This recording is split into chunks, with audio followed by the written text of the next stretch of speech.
Hello and welcome to our Fusion On Demand session, keeping faculty up to date with D2L updates. My name is Allie Gourley. And I'm Allison Pelletier, and we are instructional technologists at the Center for Teaching and Learning at DePaul University. For this on-demand session, we're going to present how we keep faculty up to date with D2L updates using a curated newsfeed on a non-course D2L site. Today, we're going to explain what exactly the update site is, our reasoning for creating it, how we constructed the site, keeping in mind our goals and our audience, the current usage results we've seen, and some of our future plans for the site. First, we'd like to give some background on ourselves and our institution. At DePaul Center for Teaching and Learning, we have an instructional design team, a faculty development team, a supplemental instruction team, and an instructional technology team. So we're providing comprehensive support to faculty, whether they're online, in person, or some sort of hybrid modality. As instructional technology consultants, our role fits somewhere between the help desk and instructional design. So we field questions related to D2L and support faculty through group and individual trainings. We focus on the how of using D2L to implement design and facilitate learning. DePaul receives D2L updates monthly as part of continuous delivery. As the technical writer on our team, I manage our faculty-facing D2L guides and modify our documentation when these updates occur. We have extensive D2L documentation in our Teaching Commons site, and we link to these resources frequently when answering support requests or following up with faculty. Our instructional technology team is informed of changes when the release notes come out.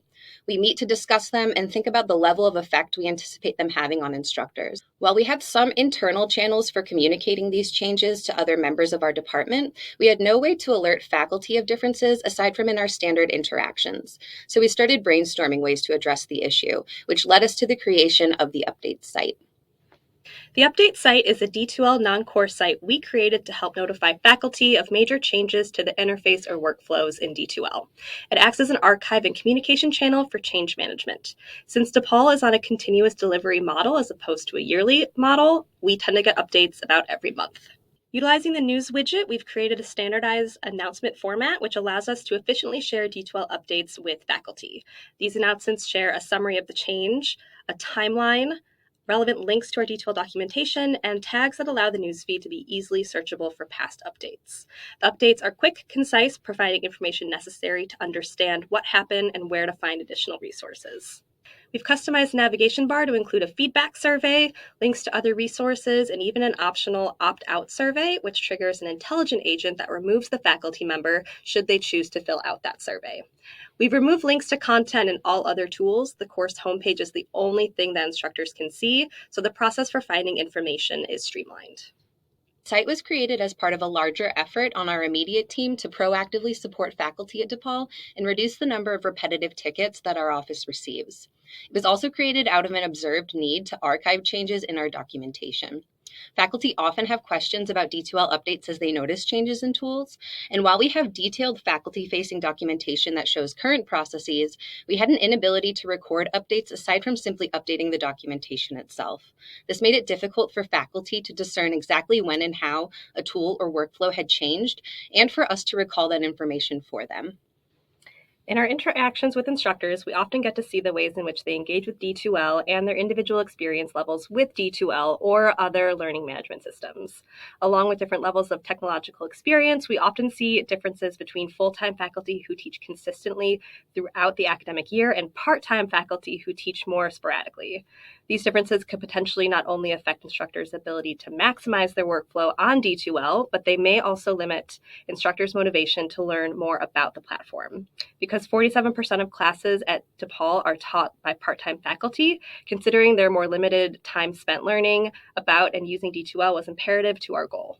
The D2L update site is intended to help our faculty members manage change by providing them with context for the updates and additional paths for troubleshooting and navigating our documentation. Faculty receive notifications whenever an update is posted. Since instructors are already using D2L, the site is easily accessible, and it also gives them a chance to see D2L as their students do.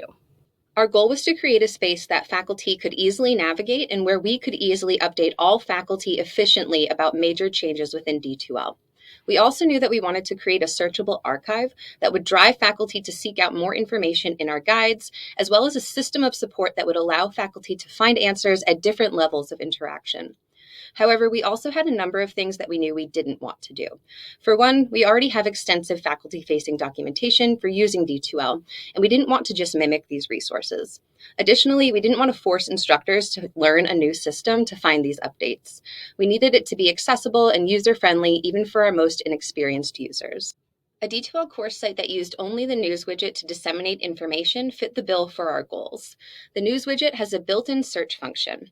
By default, it sends at least an internal notification to enrolled users, and the course homepage is easily customizable through widgets. We would be able to limit users to just the course homepage using a custom navigation bar to ensure that information is easy to find and navigate. All DePaul course sites are set with the news widget by default, so faculty would be familiar with its interface to at least some degree. We customize the nav bar by first removing all the links that come standard to DePaul sites. Content, submissions, discussions, grades, and class list were all irrelevant to the purpose of the site, and we were worried that providing access to any area other than the course homepage would create confusion. We do use the hidden content section for one item, the welcome widget. We implemented a pop-up welcome widget on the site with screenshots and an overview so first-time visitors could understand the purpose of the site and the best way to navigate it.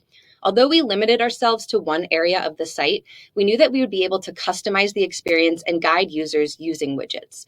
Along with the welcome widget, we included instructions for how to search the site and made it easy for instructors to opt out if they'd like. Since all instructors have access to D2L, we were able to bulk enroll them into the site. When we rolled out the site, we had our super administrators post an announcement on all faculty members' D2L homepage so they wouldn't be caught off guard. We also sent out information about the site in our department's weekly newsletter. Since the launch of the site in February 2022, we've had a consistent stream of visitors. Around 3,500 faculty were automatically enrolled, and around 1,000 have accessed the course site. According to data pulled from Domo, which is one of our data collection methods, we get an average of 215 distinct users each month. There's been a documented decrease in tickets since we introduced the update site. This decrease cannot only be attributed to the singular effort, as other measures were taken to reduce tickets. On average, our traditional operating procedures and techniques reduce our tickets year over year by about 25%. However, after the introduction of the update site, we've seen tickets decrease 5% more than the expected 25%. So overall, a total of a 30% reduction. We have posted 32 total announcements. There is a noticeable uptick in access to the site when an update is posted and at the very beginning of term. For example, in September of 2022, which is the beginning of DePaul's fall quarter, over 300 faculty accessed the course site. We posted 4 announcements that month, and we can see spikes in access on the days that we posted, which is indicated in pink. We also see a spike on the first day of the quarter, which is the 6th. And we do get some access from Pulse, but you can see that a majority of our users navigate to the site via web browsers. Anecdotally, we have also seen a significant decrease in repetitive tickets about changes that are listed on the update site. Faculty appear to at least understand when something has changed and where they can find information to help them navigate the changes. For example, the new quiz creation experience was enabled for all faculty on December 21st, 2022. An update was posted that same day and then again at the beginning of the quarter on January 2nd. We have not received any help desk tickets or inquiries about the new experience. Looking at the data from that time, we can see that while fewer folks viewed the site in December during our break, there was a large spike at the beginning of the quarter. Having this information available to faculty before they encountered the change in the wild seems to have mitigated any questions that might have come up otherwise. Moving forward, we're focusing on standardizing how we promote the site to faculty. As we mentioned previously, initially we sent out notice about the creation of the site through our department's faculty development newsletter. We also posted an informational page about its purpose and layout to our resources site. Concurrently with the creation of the update site, we have developed a quarterly webinar called What's New in EdTech at DePaul. In this series of webinars, we showcase new external tools or new features of tools that we think will ease some of the back-end work for instructors. We also bring attention to major D2L changes, which allows us to reintroduce attendees to the update site and how they can use it. We have worked with our institution's daily employee-facing newsletter to promote the webinar series and distribute the recording afterward. We are currently working to continue promoting this webinar series as an avenue to drive faculty to the update site. Using both our department's weekly newsletter and the university-wide one, we will develop a schedule for sending out reminders and emphasize the value of the tools that we promote. We have worked with our department's user experience team to make sure that the site is straightforward for faculty. We made some initial changes to the clarity of our searching instructions and the links on the navigation bar. One observation we made in our user testing was that the instant notifications in D2L bring faculty directly to the news item. We realized that this route makes it so faculty do not see some of the information in the widgets on the course homepage. This led us to modify the navigation bar to include some of that information. We would like to continue improving the user experience by further promoting the search feature so that faculty feel comfortable looking through the archive. We are currently in the process of adding quarter tags to all news items in the archive. While we've included the month and the year in the template of the news items we post on the site, we have recognized the need for the archive to be searchable by quarter. This is especially important for our part-time faculty who take quarters off and could potentially come back to significant changes to the interface. We want to continue to improve the navigability of the site and the accessibility of the information on it.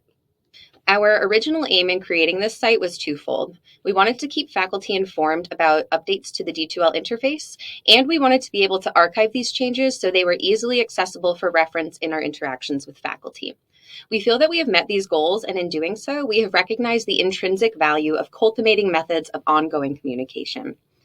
Now that we have the site up and running and a related webinar, we have found that these goals align under a larger umbrella, making life easier for faculty. In the past, changes to D2L might take faculty by surprise and potentially add layers of learning to once familiar workflows. By communicating changes and allowing faculty access to an archive of information, we work proactively to anticipate their needs. Because the update site also links faculty out to our documentation, we reinforce existing methods for troubleshooting and finding information about how things work in D2L. We are excited to be able to share these results with you and hope that this session has given you some ideas about how you might communicate changes to faculty at your own institutions. And we are happy to answer any questions via email. Thank you.